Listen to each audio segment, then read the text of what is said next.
Okay, you may or may not know that Reed Memorial Library has a sewing machine. If this is intriguing you, I'm gonna show you how to use it. Okay, the sewing machine is set up, but we gotta thread our machine, so let me do that first. Once you have threaded the machine using the instructions and put it through the needle, next step is you gotta pin the stuff together that you wanna sew. I'm gonna be using this as an example of a little Easter gift you could give to somebody, and we're gonna pin it. Starting with this piece, I just put these 3 pins in it. Now we gotta use it on the machine. All right, place it under your pressure foot. It's gonna be sewing this way. All right, go ahead and use this lever to drop the pressure foot.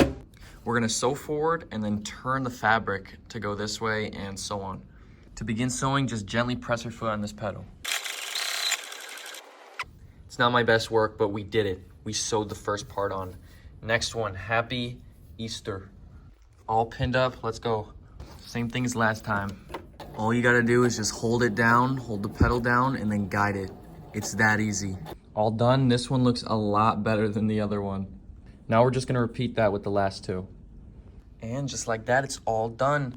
And disclaimer, if you're still worried about using the machines here, we have people who will show you how to use it. By the way, this is at Reed Memorial Library. You can come and use these machines for free. Yeah, so if you're worried, just ask somebody. We are more than happy to help you, I promise.